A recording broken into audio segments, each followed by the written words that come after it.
Hello friends, welcome back to once again और YouTube channel exam champion official. तो चलिए आज हम लोग का जो ये टॉपिक है वो है यूपीएससी मेंस का जो यूपीपीसीएस मेंस का जो पेपर 4 होता है, ethics integrity aptitude and case study, उसका जो फोर्थ वाला पेपर है वो सॉल्व पेपर है।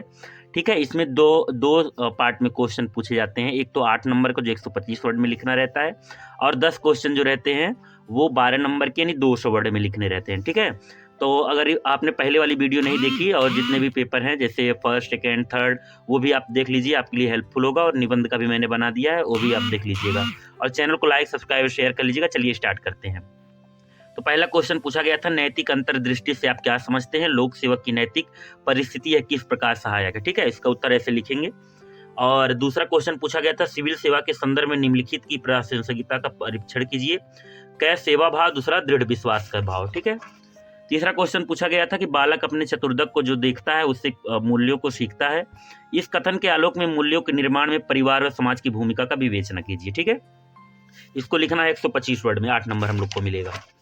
अगला क्वेश्चन पूछा गया था, वैश्वीकरण के युग में राष्ट्रों के मध्य शांति और स्थिरता सुनिश्चित करने के लिए अंतर्राष्ट्रीय नीति शास्त्र समय की मांग है, आलोचनात्मक व्याख्या कीजिए। ठीक है, तो ऐसे लिखेंगे उत्तर। और एक क्वेश्चन और पूछा गया था, 5वां, सूचना का छिपाव सार्वजनिक पहुंच और भागीदारी को बाधित करता है। इस कथन के आलोक में सरकार में सूचना साझा करने और पारदर्शिता के महत्व पर चर्चा करें।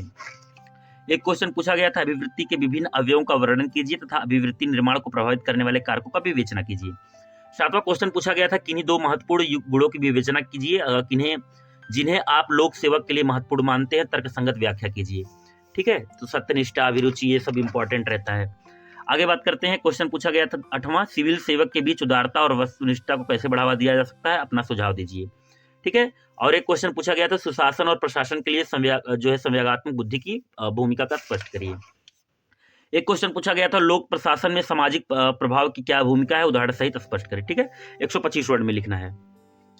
अब यहाँ से जो क्वेश्चन पूछा जाएगा 11 से 20 तक, वो 200 वर्ड में लिखना है, 12 नंबर मिलेंगे। तो टोटल जो नंबर होते हैं वो 200 के।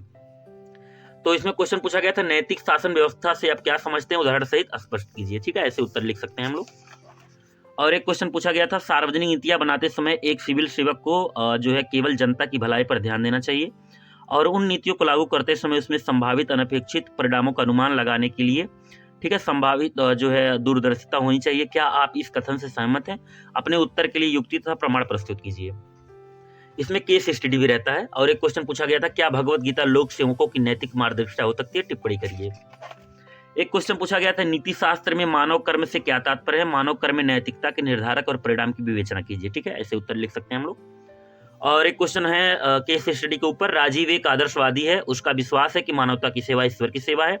एक दिन वह सरकारी नौकरी के लिए साक्षात्कार देने जा रहा था। उसने सड़क पर एक व्यक्ति को गंभीर रूप से घायल अवस्था में पड़े देखा, जो सहायता मांग रहा था। कोई सहायता के लिए सामने नहीं आया। राजीव घायल व्यक्ति को अस्पताल ले गया और उसके जीवन की रक्षा की, लेकिन इस कारण उसे सरकारी नौकरी प्राप्त करने के अवसर को खो दिया। उपयुक्त परिस्थिति के प्रकाश में राजीव के निर्भर पर टिप्पणी कीजिए। ठीक है, एक केस स्टडी का भी क्वेश्चन पूछा जाता है।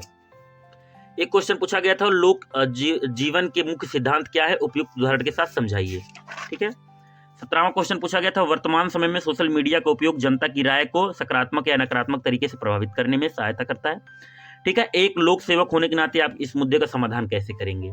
एक क्वेश्चन पूछा गया था, ज्ञान के अभाव में सत्यनिष्ठा कमजोर एवं बेकार है, लेकिन सत्यनिष्ठा के अभाव में ज्ञान खतरनाक एवं भयानक है। इस कथन से आप क्या समझते हैं? समझाइए। 19वां क्वेश्चन पूछा गया था, लोक सेवक द्वारा कर्तव्य का पालन न करना एक प्रकार का भ्रष्टाचार है। क्या आप इस कथन से सहमत हैं? तर्कसंगत व्याख्या कीजिए। ठीक है, ऐसे उत्तर लिख सकते हैं हम लोग।